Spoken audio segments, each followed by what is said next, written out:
Welcome back to my channel earth mom Dehradun. मैं हूं ज्योति, welcome करती हूं सभी का अपने चैनल में न्यू है तो प्लीज़ चैनल को ज़रूर सब्सक्राइब करें और साथ ही साथ वीडियो को लाइक करना बिल्कुल ना भूलें।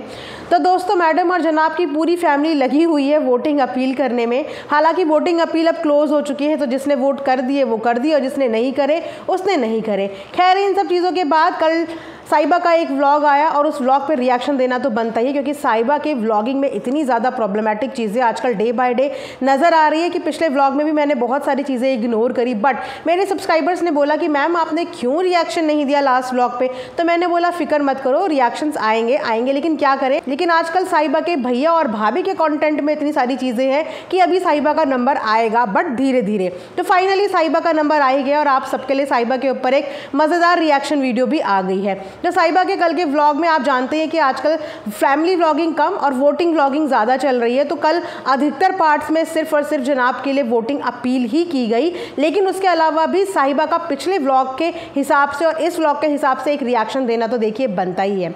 तो आजकल साहिबा ना क्रिंज कंटेंट बनाने लगी है। मतलब एक टाइम था साहिबा का, जब साहिबा का पूरा फैमिली कंटेंट होता था, जिसमें फैमिली बहुत प्यार से, तमीज़ से, तहजीब से नज़र आती थी। चलिए हाइजीन की बातें तो छोड़ ही दीजिए, क्योंकि उस सब चीज़ों से अब हमने कहीं ना कहीं एडजस्ट कर लिया है कि कितनी बार बोलेंगे और कितनी बार इनके पचके दिखाएंगे। बट कंटेंट ये कहा जा सकता था कि पहले एक फैमिली कंटेंट था, बट अब जो है आफ्टर मैरिज धीरे धीरे ये चेंजेस साहिबा के अंदर देखने को मिले। चाहे वो उनका वो किसिंग इमो वाला कंटेंट हो, किसिंग इमो वाला कंटेंट पे तो इन्होंने बिल्कुल ही क्रिंज कंटेंट की हद पार कर दी थी। एंड थैंकफुली कि उस समय ऑडियंस का इतने क्रिटिसिज्म इन्हें मिला कि इन्होंने वो कंटेंट वहीं का वहीं स्टॉप कर दिया।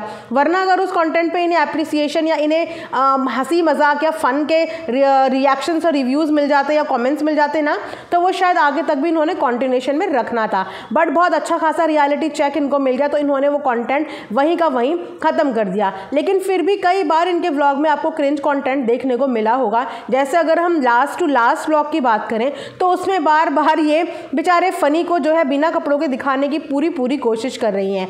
वहीं पे फ़नी इन्हें बार बार टोकते हुए भी नज़र आ रहे हैं। चाहे फ़नी फिर वो टॉवल में हो, उन्होंने उस समय भी उन्हें रोका कि ऐसे क्यों शूट करती हो। फिर चाहे वो कपिंग थेरेपी की बात हो, देखो हर इंसान का एक कैमरा के साथ शाय नेचर होता है, और जब अभी तक साहिबा ही इस नेचर से उभर नहीं पाई। मतलब आज खुद वो अपने व्लॉग में बोल रही थी कि मैं वैसे तो व्लॉगिंग कर लेती हूँ, बट सामने से जब कोई मुझे शूट कर रहा होता है या मेरा वीडियो बन रहा होता है तो मेरे हाथ पैर फूल जाते हैं, मुझे नर्वसनेस हो जाती है। सोचिए कि 3-4 साल का व्लॉगिंग का एक्सपीरियंस होने के बाद आज भी इनको दूसरे के हाथ से कैमरा फेस करते हुए नर्वसनेस होती है। वहीं पर अगर बात करें फ़नी की, तो फ़नी तो आफ्टर मैरिज ही इनके कंटेंट में या वीडियो के सामने आने लगा, और उसके बाद बार बार उसको इस तरीके से दिखाना जिस तरीके से वो कंफर्टेबल ही नहीं है।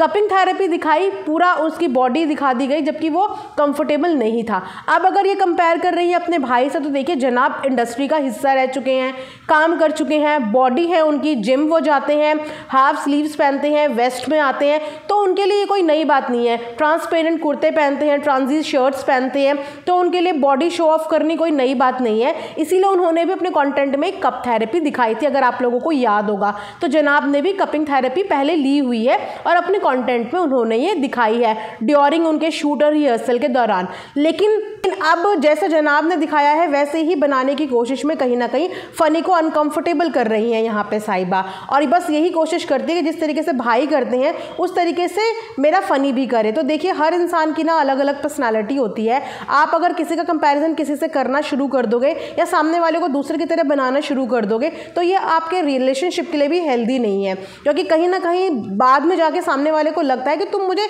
दूसरे की तरह क्यों बनाना चाह रहे हो। मेरी खुद की एक अलग पर्सनालिटी है, मेरा खुद का एक रहने का तौर तरीका है, उस तरीके में मैं कंफर्टेबल हूँ। लेकिन अगर आप बार बार अपने भाई से उसकी तुलना करने लगोगे या भाई जैसी चीज़ें उससे करवाने लगोगे, तो आज नहीं तो कल ये चीज़ों में जो है वो प्रॉब्लम क्रिएट करती हैं। तो वहीं पे कपिंग थेरेपी का पूरा बॉडी फ़नी की दिखा दी। हालांकि उस फुटेज में भी फ़नी जो है वो कंफर्टेबल नहीं लग रहे थे। चीज़ें यहीं पे ख़त्म नहीं होती हैं। आजकल जो बदतमीज़ी का जहान है ना, वो कुछ ज़्यादा ही बढ़ गया है। ये मैं नहीं, ये कमेंट सेक्शन में हर एक ऑडियंस कह रही है कि ज़्यादा ही बैड मैनर्स दिखाने लगी हैं अब साहिबा। एग्जैक्ट यही वर्ड है ऑडियंस के कि बैड मैनर्स दिखाने लगी हैं। और दिन बच्चों को समझाती हुई, बच्चों को मैनर्स की स्किल सिखाती हुई साहिबा अब खुद इतनी ज़्यादा मैनरलेस चीज़ें कर रही हैं कि ऑडियंस से बोलने पर मजबूर हो गई हैं कि साहिबा थोड़ी सी तमीज़ सीख लो। अब तमीज़ किस तरीके से? तमीज़ इस तरीके से कि पहले दिन तो इन्होंने सीधा सीधा अपनी चाय के लिए ऑर्डर किया था डॉटर खाला को कि जाके मेरे लिए चाय बना के आ जाओ। भैया डॉटर खाला अपने घर घर से आपके घर में आई हैं। आप उनके घर में भी ऑर्डर देती हैं, आप उनके घर में भी बैठ के आराम से खाती हैं और आप अपने घर में भी ऑर्डर करती हैं, आप यहाँ पे भी बैठ के आराम से खाती हैं। तो आप किसी को अपनी हॉस्पिटैलिटी कब दिखाएंगी? आप छोटे हैं, मतलब बड़ों को ऑर्डर देना अपने आप में एक बहुत हेजिटेशन वाली चीज़ हो जाती है कि मान लो हमसे कोई 2-4 साल बड़ा भी है तो हमारे से नहीं होता कि हम उसको ऑर्डर दे दें, शर्म आती है। भले ही हम उनके घर में गए हों, भले ही हम एज अ गेस्ट गए हों, बट फिर भी हमारे मुंह से निकलता नहीं है अपने से बड़े के लिए कि हमारा ये काम कर दो या हमारे लिए ये चीज़ कर दो। लेकिन वहीं पे साहिबा की अब शादी भी हो गई है और बोलते हैं कि शादी के बाद बहुत सारी चीज़ें चेंज होती हैं, नेचर में चेंज होता है और इंसान अपने रिश्ते समझने लगता है, खासकर लड़की। तो जो फराटे तरीके से, बिल्कुल खुले तरीके से लड़की पहले बोल पाती थी मायके में, उस तरीके से बाद में नहीं बोल पाती। लेकिन इन्होंने आते ही उस दिन सबसे पहले ऑर्डर किया डॉक्टर खाला को कि मेरे लिए चाय बना के ले आओ। वो भी चुपचाप से चाय बना के लेके आ गई इनके लिए। लेकिन आज इन्होंने पहले तो हलवा बनाया और उस पर भी इन्होंने ये बोला कि फ़नी को मेरे हाथ का हलवा पसंद है। सबसे पहले तो ये हलवा इतने दिन से मैं यह हलवा देख रही हूँ, मैं सोच रही हूँ कि रोज़ मैं इस हलवे पे बात करूँगी, लेकिन जैसे ही वीडियो बनाने लगती हूँ मैं ये हलवे वाला टॉपिक ही एग्जैक्टली भूल जाती हूँ। तो मुझे ये समझ में नहीं आता कि ब्रेकफास्ट में कौन हलवा खाता है यार, मतलब इतना मीठा घी के साथ प्लेन हलवा। चलो हलवा पूरी पकौड़े का कॉम्बिनेशन समझ में आता है, हलवा काले चने के साथ कॉम्बिनेशन समझ में आता है, चलो उत्तपम समझ में आता है, चलो चीले समझ में आते हैं, बट सूजी का हलवा घी के साथ, वो भी ब्रेकफास्ट में, वो भी साहिबा के हाथों का, ओफो बड़ा खतरनाक कॉम्बिनेशन है। चलिए कॉम्बिनेशन तो छोड़िए, बना दिया भैया, हस्बैंड को ऑर्डर था और हस्बैंड को खुश करना भी कहीं ना कहीं पत्नी का धर्म होता है। तो साहिबा ने अपना पत्नी धर्म निभाया और बना लिया हलवा। लेकिन वहीं पे जब उन्होंने उन्हें बाइट खिलाने को बोला तो अकॉर्डिंग टू साहिबा तो मेडिसिन में है, साहिबा वेट लॉस जर्नी में है, साहिबा एक प्रॉपर डाइट फॉलो कर रही है और तो और साहिबा इंटरमीडिएट फास्टिंग कर रही है, जो उसने 16 घंटे से शुरू नहीं करी है। बेसिकली इंटरमीडिएट फास्टिंग के रूल 16 आवर्स ही होते हैं, बट साहिबा ने शुरू करी है 12 घंटे से, मतलब 12 घंटे तक वो भूखी रहेगी। और सुबह की सबसे पहली मील उनके मुंह में डालने के लिए तैयार थी, वो था मीठा घी में भुना हुआ, खतरनाक घी में भुना हुआ सूजी का हलवा। जैसे ही साहिबा के मुंह में वो स्पून जाने वाला था, सडनली साहिबा को याद आ गया, अरे कैमरा भी ऑन है और ऑडियंस को पता है कि मैं तो वेट लॉस जर्नी में हूँ और मैं सुबह की सबसे पहली मील, मतलब सबसे पहली चीज़ जो खा रही हूँ वो सूजी का मीठा हलवा खा रही हूँ। देन सडनली याद आ जाता है कि नहीं, रुको, मैं सबसे पहली चीज़ हलवा नहीं खा सकती, मुझे पहले अखरोट खाने हैं। तो सबसे पहले सुबह अखरोट ढूंढे जाते हैं और इसके बाद अखरोट मांगे जाते हैं। और अखरोट किससे मांगे जाते हैं? अपनी अम्मी से, उन अम्मी से जिनका रोज़ा है। मुझे ज़्यादा रोज़े के बारे में देखिए नहीं पता, लेकिन आई एम श्योर आप में से जितने लोग भी मुस्लिम कम्युनिटी से होंगे उन्हें डेफिनेटली पता होगा कि रोज़े में इंसान को किस तरीके से व्यवहार करना चाहिए, किस तरीके से बिहेव करना चाहिए। वहाँ पे साहिबा ने रोज़े में अपनी मम्मी को ऑर्डर दिया इस बात का कि जाके मेरे लिए अखरोट ले आओ, खुद उठ के नहीं लेके आई। उसके बाद अखरोट खाने के बाद एक मुँह से अखरोट खाया, चबा के पेट में डाला और उसके बाद सूजी का हलवा खा दिया। ये कौन सी डाइटिंग का रूल है या ये कौन सा रूल है? भाई मुझे ये रूल नहीं पता। ऐसा आपको अगर कोई रूल पता है तो कमेंट सेक्शन में ज़रूर बताना, जिसमें अगर आप सुबह सुबह मीठा शुगर इनटेक नहीं कर रहे हो और अगर आप अखरोट के बाद कोई भी शुगर खाओ तो वो आपके शरीर में नहीं लगता है। अगर ऐसा वाकई में होता है तो मुझे कमेंट सेक्शन में ज़रूर बताना, बिकॉज मैंने जो ये तरीका है, ये रूल जो है पहली बार ही देखा है कि पहले अखरोट खा लो, उसको पेट में डालो, उसके बाद सूजी का 1 चम्मच हलवा खा लो, बराबर हो गया। पर हाँ ये ज़रूर हो गया कि सुबह सुबह सबसे पहले शुगर नहीं खाई, पहले अखरोट खाया, उसके बाद जो है हमने सूजी खाई। तो इस तरीके की हरकतें हो रही है। लेकिन सबसे बुरी चीज़ यही लगी कि उन्होंने अपनी मम्मी को ऑर्डर किया, और पहली बार नहीं है कि ये अपने बड़ों को इस तरीके से ऑर्डर करती है, जो कि एक गलत मैसेज है घर के बच्चों के लिए। आज बच्चे इन्हें ऑर्डर करता हुआ देखेंगे, कल वो बच्चे इनसे यही सीखेंगे और सीख भी रहे हैं।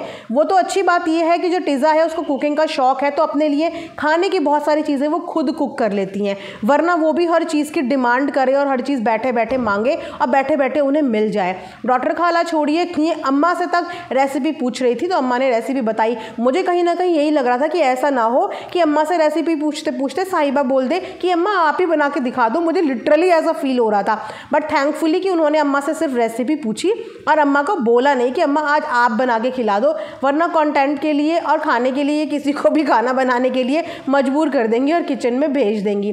तो वापस से इन्होंने जो है चने की दाल की कुछ बर्फ़ी टाइप की बनाई और उस बर्फ़ी को भी किस तरीके से बनाया आपने देखा ही। लेकिन फिर भी ये एक्सपेक्ट करना कि मेरी चीज़ को फर्स्ट बोला जाए या मेरी चीज़ को अच्छा बोला जाए, जबकि आपको साफ देखने में पता चल रहा था कि किसकी चीज़ अच्छी बनी थी और किसकी चीज़ बुरी बनी थी। लेकिन फिर भी हमेशा से ये आदत है साहिबा की कि वो दूसरे की चीज़ में नुक्स निकालती ही है।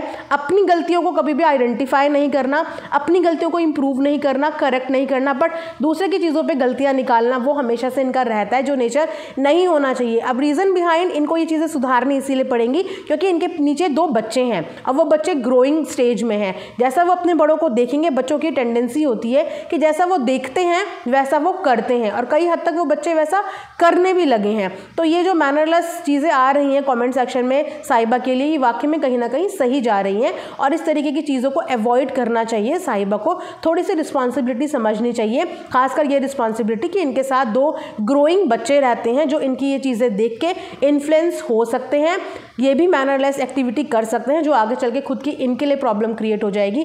बिकॉज आज ये उन बच्चों के लिए सब कुछ करती हैं, लेकिन कल को अगर इन बच्चों ने पलट के कभी इन्हें जवाब दे दिया तो वो चीज़ें इनको सबसे ज़्यादा बुरी लगेंगी। तो ये था मेरा आज का एक रिएक्शन। आई होप आप लोगों को पसंद आया हो।